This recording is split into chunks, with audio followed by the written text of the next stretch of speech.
Bonjour, c'est la boutique Mille à Poignée. On va vous présenter maintenant comment installer une poignée de porte. Voici à peu près les kits de ce que je vais utiliser. Donc une visseuse, forêt bois, petit tournevis avec pour visser la vis à laine. J'ai mes poignets, j'ai ma tige de 7, j'ai mes adaptateurs 7 à 8, vis à bois, adaptateur, vis traversante, un petit stylo et quelques niveaux. Bon, voilà, pour ensuite tracer les points d'installation et des perçages.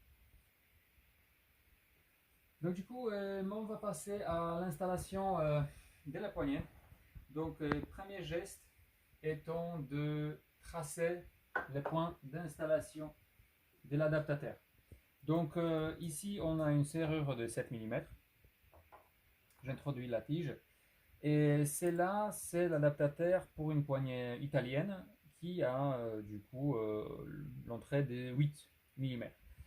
Ces bouts de plastique, on va les défoncer à la fin, mais au tout début, là, cette instance-là, il va nous servir à justement, hop, tracer les points. Mais comme vous voyez, il bouge puisqu'il est fait pour tige de 8. Du coup, on va mettre temporairement un adaptateur 7 à 8 afin de tout stabiliser. Hop, c'est un peu, voilà, hop, comme ça. Et on va le mettre avec les petites tiges en métal extérieurement pour qu'il puisse s'aplatir bien sur la porte. Ensuite, on aurait pu normalement tracer les points, mais tout dépend de la serrure. Il y a des serrures, là on est sur une porte ancienne, serrure assez bas de gamme. C'est une porte qui va être changée, c'est vraiment juste pour vous démontrer l'installation. Donc on voit que déjà à l'œil nu que c'est pas de niveau. Donc ce que j'utilise souvent, je me base sur la planarité de la porte, hop, je descends et je retrouve mon niveau. Voilà, mon niveau il est là. Je peux même reprendre un deuxième niveau si j'ai envie et vérifier, hop, mon niveau, il n'est pas trop mal, je ne suis pas trop mal. Boum, je vérifie un peu le tout, j'aplatis, hop, je trace mes points de perçage pour les vis traversantes et en même temps je trace mes points de perçage pour les vis à bois. Je tiens le tout et je trace encore les vis à bois en haut. Parce qu'on peut utiliser soit les vis traversantes, soit les vis à bois, ou les deux. Ça fait ceinture bretelle. Une fois le tout tracé, on n'a plus besoin de cette partie-là. Du coup, on peut l'enlever. Hop. L'adaptateur va donner ça. Maintenant, puisque j'ai mes points tracés pour les vis traversantes, je pourrais commencer le perçage, mais à la base, quand on va percer, il ne faut jamais percer la porte quand la serrure est à l'intérieur. Il faut la toujours sortir. Deuxième point très important, il faut toujours percer d'un côté et ensuite de l'autre côté. Pourquoi? Parce que si on perce juste d'un côté, de l'autre côté, on peut sortir un peu trop bas, un peu trop haut, voire on peut défoncer le bois de la porte de l'autre côté. Si on entre de ce côté-là, le trou va être bien propre, alors il faut faire pareil de l'autre côté. Donc on va effectuer cette action et on revient dans un instant vers vous. Du coup, j'ai tracé mes points de deux côtés. Donc je répète encore une fois, pour les vis traversantes, 2 points et pour les vis à bois, 4 points de deux côtés. J'ai déjà dévissé des vis qui tiennent la serrure. Et petite astuce, comment sortir la serrure? On met la tige carrée à l'intérieur, on pousse et voilà, on sort la tige et la serrure, elle sort. Donc il y a des serrures plutôt modernes qui ont, elles, justement, les ouvertures dans le châssis afin d'accueillir les vis traversantes. Pareil pour la rosace. Donc si vous voyez que votre métal ici il est plein, il n'y a pas de trou, ça veut dire que vous disposez d'une serrure prévue pour les poignées longitudinales. Donc comme ici sur cette vieille porte, on voit qu'à l'époque il y avait une poignée longitudinale. Ça veut dire que les points de perçage sont là et là, alors complètement en dehors du châssis. C'est pour ça, à l'époque, elle était pleine. Maintenant, elles ont bien les trous prévus pour les vis traversantes. Hop. Donc du coup, puisque ma serrure n'est plus là, personne ne va me gêner, je vais percer maintenant les deux trous pour les vis traversantes.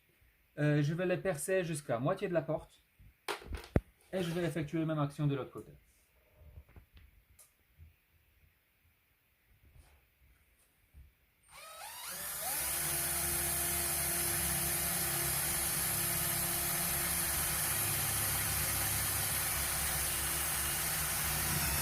Voilà, je suis à moitié et de l'autre côté.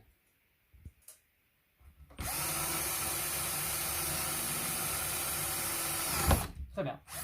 Je vais effectuer la même action de l'autre côté. De ce côté de la porte, les trous vont se rencontrer et on va continuer notre installation. Donc là, on a percé du coup ce type de trou de deux côtés. J'ai remis la serrure, je l'ai vissé et maintenant on passe à la partie la plus intéressante, donc les adaptateurs. Donc du coup, je vais mettre un adaptateur d'un côté. Hop. L'autre adaptateur de l'autre côté. Faut faire toujours attention qu'un adaptateur il a une partie filetée à l'intérieur et l'autre il a partie plate. Comme ça, l'effet étau peut s'y créer. Aussi, attention, la petite languette ici, elle doit être toujours vers le bas. Voilà. Donc là maintenant, on va introduire nos tiges M4. Non, pardon, nos vis M4 traversantes. Hop, on va les visser, bon, vite fait. Donc là, vous voyez, c'est la partie plate, sans filetage, et elle attrape du coup l'adaptateur de l'autre côté. Ça crée un effet étau sur les adaptateurs. Boum. Et boum. Pas besoin de visser énormément fort. Le but étant que ça soit juste solidement installé. Donc là, à la base, on aurait pu s'arrêter là. Mais personnellement, j'aime bien rajouter sur mes poignets les vis à bois. Parce que ça fait ceinture bretelle, parce que ça fait mieux, parce que ça fait plus costaud, voilà. En sachant que la poignée, vous l'installez une fois et pas deux. Et elle doit tenir pratiquement toute la vie de votre porte et de votre maison. Hop. Donc là, on est sur installation ceinture bretelle, vis traversante M4 et vis à bois. Et dans un instant, je vais vous montrer comment on installe la poignée. Mes adaptateurs installés, je vais installer maintenant tout simplement le poignet. Je vais utiliser tournevis avec un embout flexible pour visser les vis à laine. Donc, comme d'habitude, vis à laine ici, partie fondue qui va avec la partie fondue de l'adaptateur. On met ça dans la poignée. C'est une poignée italienne qui est prévue pour une tige D8. Là, c'est une serrure avec la tige D7, d'où ce type de manutention, mais l'ensemble des pièces sont en métal, donc ça ne gêne vraiment pas. Ensuite, j'enfonce le tout dans la poignée. Je m'aide un peu. Si ça entre pas, peut-être il faut dévisser légèrement vis à laine. Voilà, il faut tout remettre bien à l'intérieur. Donc, adaptateur, il est dedans. La tige est dedans. Il n'y a pas de jeu. Ça veut dire que l'adaptateur fait bien son travail. En ayant la poignée en main, je visse le tout. Pas besoin non plus de visser énormément fort, vraiment avec les ressentis. Hop, là ça a bloqué. Donc tous les outils déposés. Voilà, j'ai maintenant ma poignée et la tige carrée. Et ensuite je vais mettre dans la serrure. Ensuite ici, souvent il y a soit adaptateur où on va devoir clipser la poignée, soit un adaptateur en métal où on va devoir les visser d'en bas. Et ici on clipse, du coup hop, j'appuie un peu fort de chaque côté, boum, je bouge un peu la poignée tient, c'est parfait. Il faut bien faire gaffe d'en bas que la petite tigette en plastique entre bien dans la fonte de la rosace. Là maintenant, on va passer de l'autre côté. Et maintenant, on finalise la partie installation de la poignée. Donc, comme d'habitude, on met notre adaptateur 7 à 8. On le tient légèrement, on enfonce la poignée. Hop, on tient légèrement, comme ça on est sûr que l'adaptateur il est bien entré dedans. Hop, on bougeote un peu, l'adaptateur il est bien à l'intérieur. Hop, on clipse la poignée. Voilà, le tout est bien clipsé.